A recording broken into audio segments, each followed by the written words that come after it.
আমাদের সনাতন ধর্মে শক্তি রূপে আমরা পূজা করি।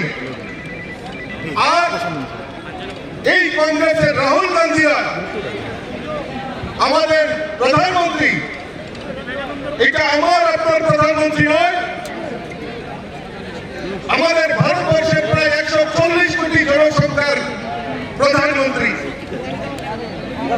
উনার মাকে নিয়ে, যিনি এই দুনিয়াতেও নেই, উনার মাকে নিয়ে অশ্রব্য গালিগালাজ, সেটা প্রমাণ করে যে তাদের এই কংগ্রেসীদের, যারা রাহুল গান্ধী, যারা আগামী দিন এই ভারতবর্ষকে পরিচালনা করার জন্য উনারা স্বপ্ন দেখেন, তাদের যে নৈতিক অধঃপতন, নৈতিক চরিত্র উনাদের বক্তব্য থেকে প্রকাশিত হয়।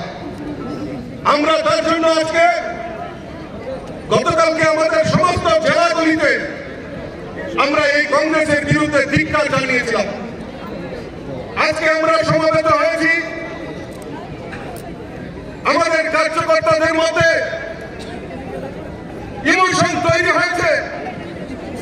যিনি আমাদের সর্বজন নেতা, দেশের প্রধানমন্ত্রী, যিনি বিকশিত ভারতের কথা আমাদের সামনে রাখছেন, উনার মার বিরুদ্ধে এরকম প্রচার, সেটা ভারতীয় জনতা পার্টির কোন কার্যকর্তা মেনে নিতে পারেনি। আজকে তার উপস্থিতি সেটা প্রমাণ করে দিয়েছে। আমাদের দেশের প্রধানমন্ত্রী নির্লস প্রয়াস করছেন এই বিকশিত ভারতের কথা। আমরা জানি ভারত এখন অর্থনীতিতে সারা বিশ্বের মধ্যে ৪র্থ স্থানে পৌঁছে গেছে এবং সমাজের প্রত্যেকটা অংশের মানুষকে প্রাধান্য দিয়ে সবকা সাথ সবকা বিকাশের মন্ত্র নিয়ে আমাদের দেশের প্রধানমন্ত্রী কাজ করে যাচ্ছেন। আর তাদের কাছে কোন রকম রাজনৈতিক ইস্যু নেই, সব দরজা বন্ধ হয়ে গেছে। তাই এখন এই অকথ্য ভাষায় করে, গালিগালাজ করে, বিজেপিকে বদনাম করে, দেশের প্রধানমন্ত্রীকে বদনাম করে তারা রাজনীতি করার চেষ্টা করছে। আমি তাদেরকে সাবধান করে দিতে চাই, কারণ ভারতীয় জনতা পার্টির কার্যকর্তারা শালীনতা যেরকম বুঝে, কিন্তু ভারত কেশরী ডাক্তার শ্যামাপ্রসাদ মুখার্জির সেই স্লোগানকেও আমাদের ভারতীয় জনতা পার্টির কার্যকর্তারা বুকে নিয়ে কাজ করে।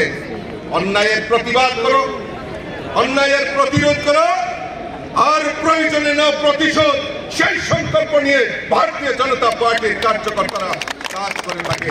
তাদের সাধু সাবধান, ভারতীয় জনতা পার্টিকে ছোট ভাবলে চলবে না বন্ধুগণ।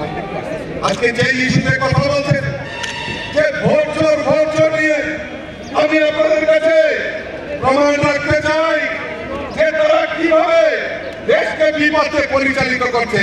দেখুন বন্ধুগণ, আপনারা দেখুন, একজন ভোট দিচ্ছে, রাজেশ খান্না ভোট দিচ্ছে, আর তার সঙ্গে রাজীব গান্ধী, সোনিয়া গান্ধী, টোটাল 5 জনের হাত এখানে দেখা যাচ্ছে।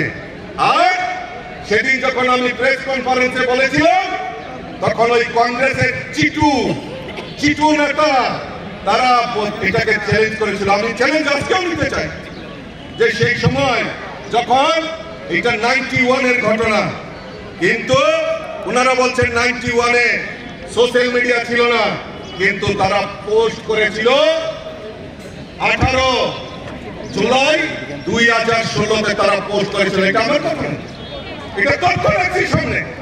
আসুক কংগ্রেসের কেউ যদি চ্যালেঞ্জ করতে পারে, আমি চ্যালেঞ্জ অ্যাকসেপ্ট করলাম। ভোট চোর কাকে বলে?